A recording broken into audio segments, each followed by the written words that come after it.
Mpifaliana lalandava ry havana ny onana amintsika indray eto amin'ny fotoana ny mana isanandro, ary indrindra fifaliana ao antsika ny mianatra trany ampendoana ny soratra masina, satria amin'izao fotoana izao dia efa mandinika ny bokin'ny Genesisy indray isika, ary dia Genesisy na fiandohany zany no dinintsika indray. Efa vitantsika ny andininy voalohany ka hatramin'ny andininy 720, fa nio sika dia andinika ny andininy 20 ka hatramin'ny andininy 130. Alohan'izany nefa dia angataka amin'ny tompondray isika mba omeny tsika indray izay fahamarinana tiany fantatsika, ary indrindra hanamboatra ny fiarahantsika miaina amin'ny tompo izany. Ivavaka isika. Faly ny fonay Andriamanitra rainay io raha afaka manatrika anao indray. Manatrika anao zay satria ny teninao ny velariny ao anaty anay. Dia misaotra anao indreny zay ny amin'izany. Misaotra anao no ny tombontsoa ananay amin'ny fahalalahana eto amin'ny taninay, amin'ny fiarahana mandinika ny teninao tahaka izao. Ho voninahitra sy anaranao any izany ry Andriamanitra io, ary tondra fanavaozana ho an'izay rehetra miaino ny fahalalana lalindalina kokoa ny momba anao, ary anitsy ny fiainanay ny teninao zay irina indrindra ho fanely ny tongotray sy ho fanazavana ny lalanay. Mitenena ary tompo fa voninkiay noho ny mpanomponao, amin'ny anaranao Jesosy tomponay no anaovanay izany va. Amen. Genesisy toko voalohany andininy 20 ka hatramin'ny andininy 130. Vakintsika amin'ny anaran'ny tompo izany. Alohan'ny amakinazy nefa dia tsara ny anambarana amintsika aloha fa hoe efa vita n'Andriamanitra tamin'ny andro voalohany, 2, 3 sy 4 ny mazava, ny abakabaka, ny tany, ny rano, ny zavamaniry, ny masoandro, ny volana ary ny kintana. Averiko indray ny zavatra efa vita hatreto. Efa hitantsika zany dia ny abakabaka, ny tany, ny rano, ny zavamaniry, ny masoandro, ny volana, ny kintana. Dia ho hitantsika ary zay nataon'Andriamanitra taorinany zany indray. Andininy 20. Ary Andriamanitra nanao hoe, aoka ny rano ho be zavamananaina, ary aoka hisy vorona hanidina ambonin'ny tany eny amin'ny abakabaky ny lanitra. Ary Andriamanitra nahary ny biby vaventy anaty rano sy ny zavamananaina mihetsiketsika rehetra zay efa betsaka eo amin'ny rano, samy araka ny karazany avy, ary ny voromanidina rehetra samy araka ny karazany avy. Ary hitan'Andriamanitra fa tsara izany. Ary Andriamanitra nitsodrano azy hoe maro anaka sy miabetsaha, ary mamenono rano ao amin'ny ranomasina, ary aoka ny vorona ia maro eo ambonin'ny tany. Dia nisy hariva ary nisy maraina andro 5 izany. Ary Andriamanitra nanao hoe aoka ny tany amoka zavamananaina samy araka ny karazany avy, dia biby fiompy sy biby mandady na mikisaka ary biby dia samy hafa araka ny karazany avy. Dia nisy izany. Ary Andriamanitra nanao ny biby dia samy araka ny karazany avy, sy ny biby fiompy samy araka ny karazany avy, ary ny biby rehetra zay mandady na mikisaka amin'ny tany samy araka ny karazany avy. Ary hitan'Andriamanitra fa tsara izany. Ary Andriamanitra nanao hoe andeha isika amorona olona tahaka ny endritsika, araka ny tarehintsika, ary aoka izy hanjaka amin'ny hazan-drano ao amin'ny ranomasina sy ny voromanidina sy ny biby fiompy sy ny tany rehetra ary ny biby dia rehetra zay mandady na mikisaka amin'ny tany. Ary Andriamanitra nahary ny olona tahaka ny endriny, tahaka ny endrik'Andriamanitra ny namoronany azy, lahy sy vavy ny namoronany azy. Ary Andriamanitra nitsodrano azy hoe maro afara sy miabetsa ary mamenono tany, ka mampanimpo azy ary mantsaka amin'ny hazan-drano amin'ny ranomasina sy ny voromanidina ary ny biby rehetra izay mihetsiketsika ambonin'ny tany. Ary Andriamanitra nanao hoe indro efa nomeko anareo ny anana manitsambo rehetra izay ambonin'ny tany rehetra ary ny hazo rehetra izay misy vo samy manitsambo, dia ho fihinana ho anareo reny. Ary ny amin'ny bibidy rehetra sy ny voromanidina rehetra sy ny zavamananaina rehetra zay mandadina mikisaka amin'ny tany de efa nomeko azy ny zava-maitso rehetra ho fihinany de anisy izany. Ary hitan'Andriamanitra zay rehetra nataony ary indro tsara indrindra izany. De nisy hariva ary nisy maraina andro fahaenina izany. Ray masino manamasinanay amin'ny fahamarinana ny teninao ny fahamarinana.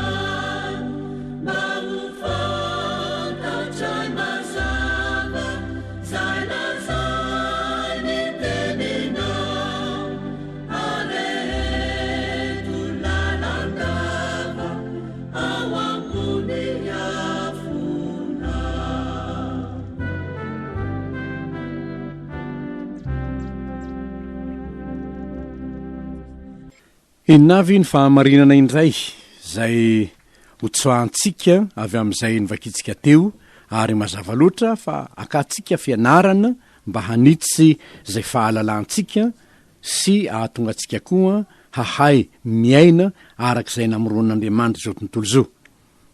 Efa nambarako teo fa ny andro voalohany, faharoa, fahatelo, fahaefatra no efa lasa. Manomboka amin'ny andininy faharoapolo ka hatramin'ny andininy fahatelo amby roapolo dia nanamboatra ny zava-mananaina tamin'ny andro fahadimy Andriamanitra. Andro fahadimy zany vao nisy ny zava-mananaina. Teo alohany zany mbola tsy nisy satria inavo ny teo aloha ny abakabaka fotsiny, ny tany, ny rano, zava-maniry, masoandro, volana, kintana, mazava. Ireo rehetra ireo de tsisy mananaina ireo. Fa ny zava-mananaina de andro fahadimy vao noforon'Andriamanitra, vao nasain'Andriamanitra nisy. Eto aloha ry havana de tsara ihany ny manamarika. Fa ny teny hoe andro ao amin'ny soratra masina dia azo ilazana ny fotoana anatin'ny ray andro araky ny androntsika amin'izao fotoana zao, 420 ora zany. Misy maraina, misy hariva andro zany. Fa misy koa ny hoe andro zay entina milaza andro maromaro mitambatra, adika hoe periode. Ka eto dia misy ady hevitra be ihany moa hoe andro voalohany, andro faharoa, ahonany hoe nisy maraina, nisy hariva. Nefa tamin'ny andro voalohany, andro faharoa, andro fahatelo, misy maraina, misy hariva, kanefa tsy mbola nisy masoandro tsininy. De be ihany ny ady hevitra momba zany. Tsy hiditra amin'izany ady hevitra be zany sika, fa ny hitatsika eto de ny hoe ny andro fahadimy vao nisy ny zava-mananaina. Milaza inona amintsika moa zany? Nahoana no andro fahadimy vao nisy ny zava-mananaina? Satria ry havana tsy maintsy noforonina mialoha daholo aloha ny azahoan'ny zava-mananaina miaina araka ny tokony ho izy. De hitatsika fa na ny hazandrano, biby rehetra sy ny voromanidina dia tsy noforon'Andriamanitra ireo raha tsy efa teo ny rano, teo koa ny abakabaka zay iainany mazava tsara, iainany ampiadanana. Ary de mazava am'izany ry havana, mazava am'izany fa Andriamanitra raha manao zavatra de dinihiny tsara aloha ny hoe hanao ny hazandrano izy. Hazandrano ve natao alohan'ny rano? De ho aiza ary nipetraka ireo hazandrano ireo? Raha tsy misy ny abakabaka hanidina ny vorona, ahoana moa no anaovana ny vorona? Saingy zao, rehefa vonona ny zavatra rehetra, vonona ny abakabaka, vonona ny rano, dia noforonina am'izay ny voromanidina, noforonina am'izay ny hazandrano. Ary ireo de samy nomen'Andriamanitra tsodrano hoe maro anaka, miabetsà, mamenono rano. Ary eo ka ny vorona ia maro ambonin'ny tany. De nisy hariva ary nisy maraina andro fahadimy zany. Inona ary no lesona azontsika raisina any amin'izany? Zava-dehibe eo anatrehan'Andriamanitra ny fitohizany ainy ny zava-mananaina zay nataony, ka nomaniny avokoa ny toerana misy azy. isika koa zany de tokony mba hanana izany toe-tsainy zany. Misy zavatra kendrena angamba hoe anaon'izao aho, zao ny zavatra kendreko, ahoana ary no toizany zany asany zavatra kendrenao zany. Apetraka tsara ny planina, apetraka tsara ny hoe zao ny zavatra kendrentsika ary zao ny tsy maintsy ilaina am'izay fotoana zay. De ireo zavatra ilaina am'izay fotoana zay ireo tsy atao ambany zavatra ireo, satria ny aina raha teo sarobidy amin'Andriamanitra izany. Anjaratsika ary ny mandinika ny amin'ny hoe tokony hanajana zay ny zava-dehibe tamin'Andriamanitra. Eto moa dia hitatsika ny hoe rehefa nijerena ny hoe inona nge no hoanin'ireo, tsy de voalaza eto ny hoe ifampihinana ny biby na iady ny biby, tsy de hitatsika eto mihitsy zany, fa tsodrano ny men'Andriamanitra tany am-boalohany zany.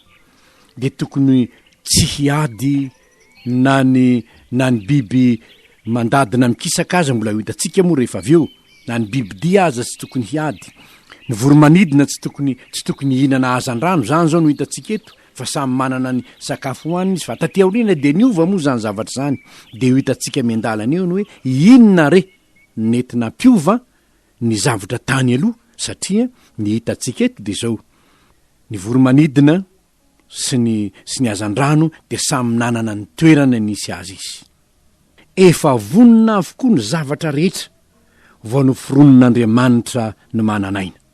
Izany no zava-dehibe zay hitatsika, ary ilaintsika mihitsy ny mahay mandamina tahaka zany nataon'Andriamanitra zany.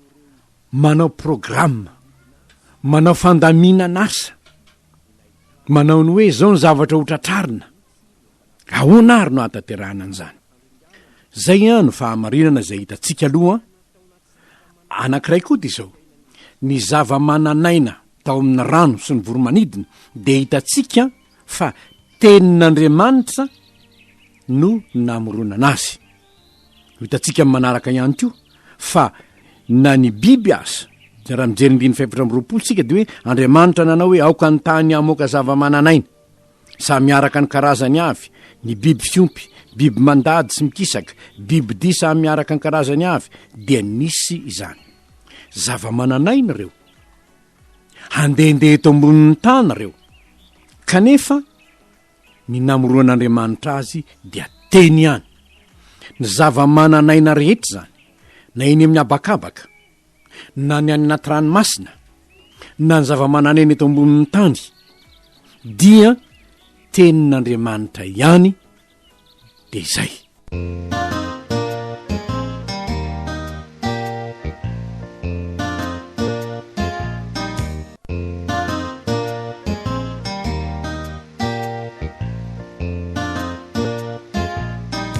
Nahoana no manipika ny am'izany? Satria fahamarena manaraka de ny hoe ny olombelona de niavaka ny fomba namoronan'Andriamanitra azy. Niavaka ny fomba namoronan'Andriamanitra azy. Nahoana nampiavaka azy? Nila hevitra aloha Andriamanitra vao namorona olombelona. Amin'ny 1920, ary Andriamanitra nanao hoe andeha isika amorona olona tahaka ny endritsika. Fa iza re ny mpamorona teo anilan'Andriamanitra? Nahoana ny hoe andeha isika, fa tsy andeha aho, fa hoe andeha isika. Mazava loatra ry havana fa io de fa entin'ny mpandinika ny soratra masina sahady mampitoetra ny fampianarana ny amin'ny telo izay ray, dia Andriamanitra ray zanaka ary fanahy masina. Jesosy tompo manko de fa teo amin'Andriamanitra trany am-boalohany. Raha nahary zao tontolo zao Andriamanitra de fa teo izy, saingy tsy mbola Jesosy no anarany, tsy mbola zanak'Andriamanitra no anarany tam'izany fotoana zany, satria nitondran'ny anarana hoe Jesosy tompo dia izy tonga nofo, ny anarany atao hoe Jesosy, fa izy no namonjy ny olona ho afaka amin'ny fahotany. Ny masiny zay ateraka ao de atao hoe zanaky ny avo indrindra, tenin'ny anjely tamin'ny Maria zany. Fa talohan'izany, raha nahary zao tontolo zao Andriamanitra de efa teo Jesosy tompo, efa teo izy. Ary zany no anamarinatsika ny kony amin'ny hoe tia ny fanekena vaovao zay arotsaka ho an'ny maro famelan-keliko, fanekena vaovao taiza, fa iza ny fanao fanekena Andriamanitra raisy Jesosy zanany no ny fanao fanekena tany an-danitra ho tonga nofo lay zanaka hamonjy ny very. Ary eto zany de fa hitantsika hoe raha namorona izao tontolo zao Andriamanitra ary namorona ny olombelona Andriamanitra dia ny raisy zanaka ary ny fanahy masina no niaraka nanapa-kevitra ny amin'izany. Ary inona ny namoronana ny olona ho endrika Andriamanitra ety an-tany, noforonina ho endrika Andriamanitra ety an-tany ary noforonina hanjaka amin'ny zavaboary rehetra. Zava-dehibe mihitsy ene zany tompoko, noforonina ho endrika Andriamanitra ety an-tany izy. Ary izany indrindra no anankiray amin'izay mahavarinany amin'ny hoe tsy mba teny no namoronana azy, fa Andriamanitra nahary ny olona tahaka ny endrika Andriamanitra ny namoronany azy, endrika Andriamanitra mitareve ny tiana tena holazaina amin'izany. Moa ny tareve sika na sam'izao aza ray aman-dreny aza tsy de mitovy amin'janany loatra. Misy ihany ny hoe de natahotra ny tsozanaky ray ny ty koa, de natahotra ny tsozana-dreniny. Fa raha Adama sy Eva Adama zay ny foron'Andriamanitra sy Eva, tsy azotsika lazainy hoe de mitovy amin'ny endrika Andriamanitra hoe itarentsika io. Amintsika nena samitsika aza, ny sasany lavorona, ny sasany lava sofina, sasany nefa tsara tare. Fa ny mahendrika Andriamanitra tsika de ny ahitanany hoe izao marina lay Andriamanitra, ny fiainany, ny fahatsarany, hanika tsy mahagaga. Rehefa tonga nofo Jesosy Tompo dia izy no lay endrika Andriamanitra tsy hita. Tena tonga nofo Jesosy Tompo, endrika Andriamanitra tsy hita Jesosy, ary nanjary Adama faharoa izy hoe io marina le tena Emanuela. Izao le tena endrika Andriamanitra, ny fiainany, ny toetrany, ny fomba, ny fitiavany, etsetera. Ny mahendrika Andriamanitra tsika ary dia ny fiainam-baovao. Izany ny tediavina ho hita eo amin'izao tontolo zao. Raha tena zanak'Andriamanitra isika, fiteny matetika manko hoe zao samy zanak'Andriamanitra zao kanefa marina ve fa tena endrika Andriamanitra ny fiainantsika? Tena toe-tsain'Andriamanitra ve ny toe-tsaintsika? Zay rehetra nandray an'i Jesosy ihany manko ny tonga zanak'Andriamanitra. Ary ny tonga zanak'Andriamanitra de tonga olom-baovao. Raha misy olona ao amin'ny Kristy dia olom-baovao izy. De fanontaniana mipetraka de ny hoe raha endrika Andriamanitra marina aho, manao ahoana ny fiainako eo anatrehan'ny olona? Manao ahoana ny fahitako ny zava-misy? Moa tahaka ny fahitan'Andriamanitra ny zava-misy ve ny fijeriko ny zava-misy? Ary moa ny fiainako ve de mifanaraka amin'ny fiainan'ilay Andriamanitra zay zano endriny? Ny anankiray hitantsika eto koa ny fahamarinana eto de ny hoe lahy sy vavy no namoronany azy. Ho hitantsika amin'ny toko 2 havana fa famitinana fotsiny ihany namoron'Andriamanitra ny olombelona no hitantsika eto. Fa Adama aloha ny foron'Andriamanitra voalohany, asa na firy taona na firy andro no ny aina manina rerita ho edena Adama vao ny foronina Eva. Fa saingy eto no fitinina moa ny hoe lahy sy vavy namoronany azy. Ary ny antony namoronany azy de lazainy amin'ny 19 hoe hanjaka ampanompo zao rehetra zao, hanjaka amin'ny azan'ny rano, hanjaka amin'ny ranomasina, voromanidina, hanjaka amin'ny zavatra rehetra. Izany no tian'Andriamanitra ataontsika. Ary tena tsara zany ry havana. Zavatra mahagaga ry havana am'izao tsika miteny zao. Tam'izany fotoana zany de ho azo natao ny eritreritra hoe isy ny internet, ito zao radio zao, isy zany hoe roplanina hitondra ny olona andeha tsisy ary andeha sambo sy ny karazany. Fa reny siansa rehetrarehetra reny dia manambara fa raha nahita reny découverte scientifique samy hafa ireny isika de tsarovy fa hatrany am-pendohana ny tsodranon'Andriamanitra hoe hanjaka amin'ny zavatra rehetra. Ary tsy mahagaga na de tonga eny mivolana aza ny olombelona. Nisy tonga teny mivolana mihitsy nofy amintsika, zany hoe tonga eny mivolana zany. Kanefa efa nisy olona tonga teny. Ary am'izao fotoana zao ny maro de mahalala tsara fa hoe ao atokantrano ao ianao de afaka mijery ny zava-misy manerana ny tany. Inona no anton'izany? Satria efa manjaka amin'ny fahalalana ny olombelona. Nomen'Andriamanitra fahalalana ny siantifika. Hanika tsy mahagaga raha misy zavatra maro be miseho any ivelany any efa ho tokantranonao ao ianao de mahita azy. Saingy ny mampalahelo dity ny fandrosoan'ny siansa ihany koa ho hitantsika manaraka moa zany de manjary fifamonoana mahatsiravina koa manerana ny tany ao anatin'ny 10 minitra monja olona 5 ndray miripaka amin'ny toerana sasany. Izao nefa ny marina hitan'Andriamanitra fa tsara indrindra zay zavatra nataony tamin'ny andro fahaenina. Vita zao rehetra zao, vita ny olombelona. De izao no hitan'Andriamanitra hoe tsara indrindra zany. De nisy hariva ary nisy maraina andro fahaenina zany. Ny zava-boary nataon'Andriamanitra manomboka hatrany amin'ny mazava mandra-pahatonga teo amin'ny olombelona rehefa niara-ny aina tamin'izay nanamboarin'Andriamanitra azy ireo.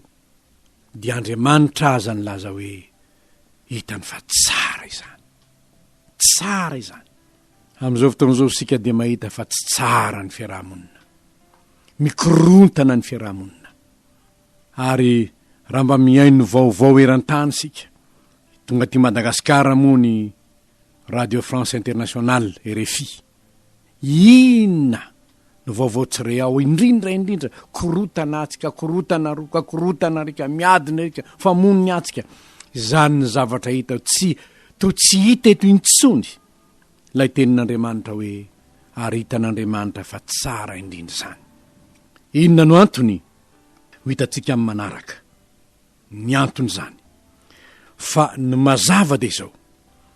Ny korotana sy ny ady mampikorotana eto amin'izao tontolo zao dia raha jerentsika amin'ny tenin'Andriamanitra amin'ny testamenta vaovao de ho izy hoe ny fahotana miady ao anatinareo ny mahatonga zany.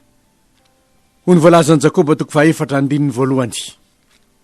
Jakoba 4:1 hoe avy aiza ny ady, avy aiza ny fifandirana, avy aiza. Tsy izao va ny eviny dia ny filanareo zay miady ao anatin'ny nofinareo sy ny tenanareo. Izany no mahatonga zao ady zao. Tsy ady anie, tsy ady. Hitan'Andriamanitra fa tsara indrindra zany. Filaminana zany ny tian'Andriamanitra. Nefa korotana ny misy ary izany ry havana. Nahatonga ny Paoly anotra amin'ny Galatiana hoe asan'ny nofony ny ady, ny adilay, ny fifandirany, fiafinavonany etc. Avy amin'ny adiny nofony zany, lay nofona midoandevon'ny ota ny mahatonga zany. Ary izany nahatonga an Jesosy Tompo hanjary hoe Adama faharoa. Nahoana no Adama faharoa? Rehefa mandray an'i Kristy ny olona, rehefa tonga Kristy de nitondra fihavanana izy, nampiavana ny olona tamin'Andriamanitra izy. Ary rehetra olona ao amin'ny Kristy de miavana satria ny tenenany mba hankatony teny hoe didy vaovao no meko anareo de mba hifankatiavanareo. Ny fanafody ny fikorontanana dia ny fanekena ny Kristy, lay mpampiavana, lay mpitondra fiadanana, fanekena ny Kristy ho mpanjaka ary arahinteny, ho membonahitra, ajaina. Raha izany manko ny mba taontsika rehetra de ho sambatra ny esika, ho sambatra isika rehefa mankatony tenin'ny Kristy lay Adama faharoa. Reo ary havana ny fahamarina hitantsika teto. Andriamanitra tsy manaonao foana, efa voahomana avokoa ny zavatra rehetra vao ny fironona ny mananaina. Ny mananaina nefa tenin'Andriamanitra ihany dia nahavita ny vorona sy ny hazandrano ary ny biby, fa ny olombelona kosa endrika Andriamanitra izy. De ho hitantsika amin'ny raha ampitso ny fomba namoroan'Andriamanitra azy. Ho an'Andriamanitra ny voninahitra, fa ho antsika kosa ny fiadanana satria izany ny sitrany mba ho hitany fa tsara indrindra ny amin'ny fiarahamonina misy anao ao tokantrano ao ho tahaka ny tamin'ny voalohany mba ho voninahitra Andriamanitra. Ivavaka isika. Andriamanitro, zavatra tsy ho fantatrainao vinanao vina ny zava-nisy tany aloha be tany. Raha tsy teo ny teninao zay manambara aminay ny fomba nentinao namorona izao tontolo zao. Misaotra anao zay aza mamela anay Tompo areborebo ny fahalalana diso ka hinohino foana zavatra tsy marina mifanohitra amin'ny teninao. Fa aoka zahay hanaiky fa zay ambaran'ny teninao ihany ny fahamarinana. Ampio zay mbanina fiarahamonina milamina tsara indrindra arak'izay hitanao trano amboalohany. Ary ampio zahay mba hipiara-miasa aminao ahatonga ny fiadanana eto amin'ny firenenay. Amin'ny anaranao mpamonjy io, nanaovanay izany vavaka izany ho voninahitra Andriamanitra.